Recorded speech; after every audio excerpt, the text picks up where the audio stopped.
Мы все поражаемся жестокости этого мира, и это не просто эмоция, а внутреннее несогласие.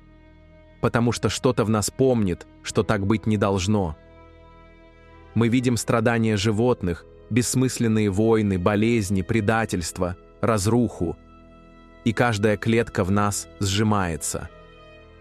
Даже если мы не умеем это выразить словами, даже если внешне мы адаптированы и нормальны, внутри живет немой протест. Почему этот мир такой? Почему столько боли? Почему так много лжи, насилия и абсурда? И это считается нормой.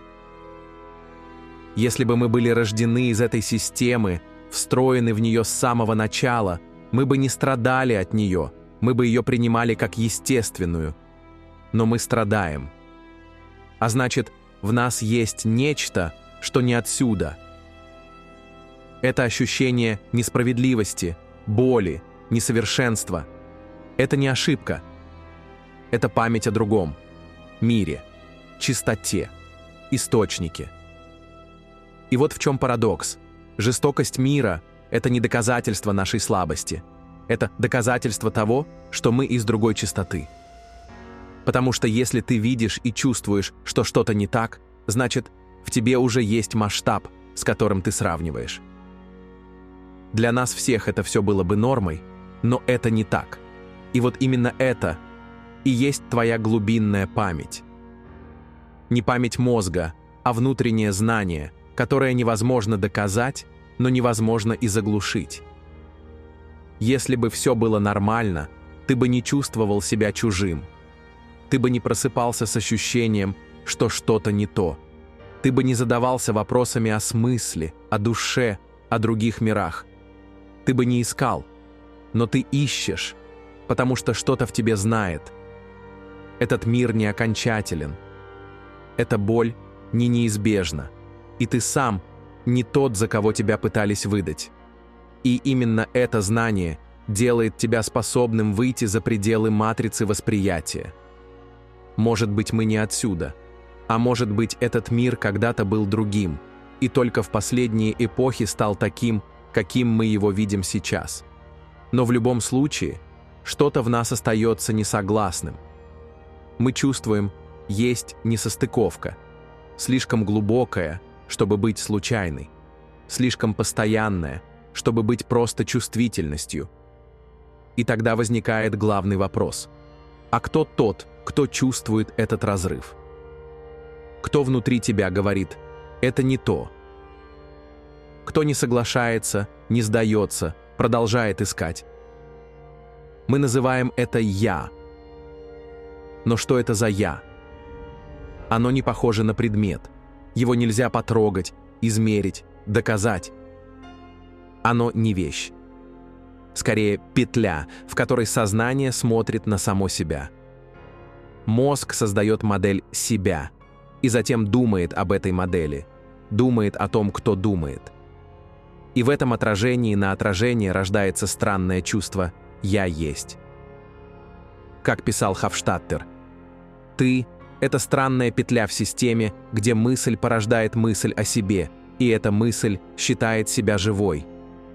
Но что будет, если ты перестанешь думать о себе? Если не станешь описывать себя, не будешь следить за своим отражением?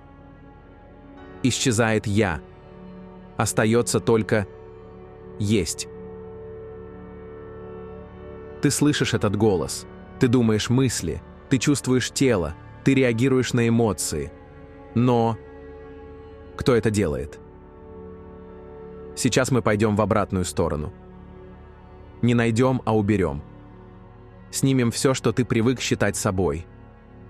И посмотрим, что останется. Ты думаешь, это твои мысли. Но откуда они берутся? Если ты действительно управляешь мыслями, попробуй прямо сейчас не думать ни одной мысли в течение 10 секунд. Мысли приходят сами. Иногда они глупые, тревожные, бессвязные. Они появляются, даже если ты этого не хочешь, а потом исчезают. Ты можешь наблюдать их. Значит, ты не они. Мозг – это орган, который генерирует образы, память, речь. Но ты не мозг.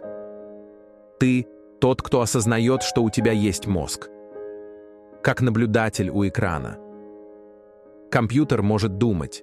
Ты замечаешь, что он думает. В нейронауке это называют метапознанием. Способность замечать, что ты думаешь. Но кто тот, кто замечает?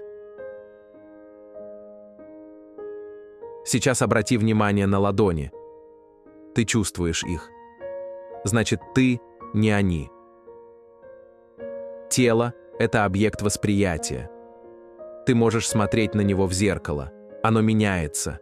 Детское, юное, стареющее. Но ты себя чувствуешь тем же, кто был внутри всегда. Когда ломается нога, ты не становишься сломанной ногой. Ты тот, кто замечает боль. Даже когда тело спит, ты продолжаешь существовать внутри снов, ощущений, пробуждений. В клинических случаях при ампутациях люди чувствуют фантомные конечности. Значит, ты не тело. Ты сознание, которому дано тело. Ты говоришь: «Я злой», «Я влюблен», «Я тревожусь». Но это не ты. Это состояния, которые в тебе возникают. В один день ты любишь, в другой ненавидишь. Ты можешь быть на вершине, а через час в яме. Эмоции приходят волнами, но ты можешь их замечать. Ты можешь сказать: «Сейчас я чувствую раздражение». А значит, есть что-то внутри тебя, что видит даже это. В терапии это называют рефлексивным «я-наблюдателем». В медитации – внутренним свидетелем. В адвайте – атманом. Ты не эмоции. Ты пространство, в котором они появляются и исчезают. Ум – это не ты. Тело – не ты. Эмоции – не ты. Что остается? Присутствие. Ты – то, что осознает. То, что не возникает и не исчезает. То, что не может быть объектом, потому что это само восприятие. Ты не кто-то. Ты – то, что знает о том, что кто-то есть. Это нельзя объяснить, но можно почувствовать. Оно ближе, чем дыхание, тише, чем мысль, глубже, чем любое «я». А что, если все, что ты только что снял, никогда и не было тобой? Некоторые ученые считают, что «я» — это просто интерфейс, удобная иллюзия. Как курсор мыши, он двигается, он реален, но он ничего не делает сам. Нейрофизиолог Анил Сет говорит: «Я — это управляемая галлюцинация, модель, синхронизирующая сигналы тела и внешнего мира. Когда они расходятся, «я» начинает трещать по швам». Другие, как в буддизме, говорят, что «я» нет вообще. Есть только поток восприятия, как дом, в котором никто не живет. Но все шумит, двигается, отражается. Ты думаешь, что есть хозяин, но это просто автоматическая сборка из опыта. А кто-то, как Хофштаттер, считает, что ты — это странная петля. Мысль, которая смотрит на себя и верит, что она реальна. Но если все это выключить, если не подставлять зеркала, если не думать о себе, что останется?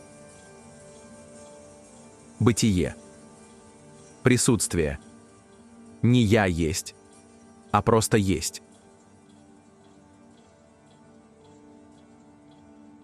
Ты не можешь увидеть себя, потому что ты и есть то, что видит. Ты не можешь показать на «я» пальцем, ты не можешь сказать «вот оно».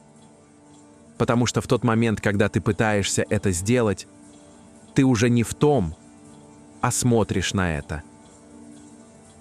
Это всегда до слов, до образа, до описания, до истории. Это не концепт, не чувство, не мысль. Это простое присутствие. Тишина, которая уже звучит, еще до того, как ты подумал «это тишина».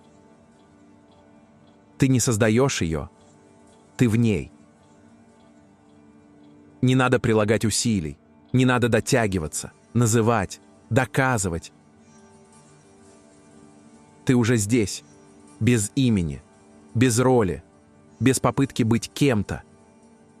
И, может быть, это и есть самое настоящее, то, что не зависит от вчера и не нуждается в завтра, то, что не надо улучшать, не надо защищать, не надо искать. Ты не объект, ты пространство, в котором появляется все. И оно уже наполнено тем, что ты искал. Ты не объект, ты пространство, в котором появляется все. Мысли, эмоции, воспоминания, желания, образы себя, представления о мире. Ты не они. Ты то, что вмещает их, замечает и не исчезает. Ты искал ответы, слова, формулы, учителей. Ты смотрел в небо, в книги, в чужие глаза. Ты надеялся, что кто-то наконец покажет тебе, кто ты. Ты искал себя, как будто тебя можно найти. Но ты не где-то. Ты здесь. Ты не находишь себя. Ты возвращаешься в то, чем всегда был. И вдруг ты понимаешь, искал не чтобы узнать, а чтобы вспомнить. Не чтобы построить, а чтобы снять все лишнее. Ты не был потерян. Ты просто смотрел не туда. Ты не роль, не форма, не история. Ты тишина, в которой все это возникает. Ты здесь. Ты есть. И этого достаточно.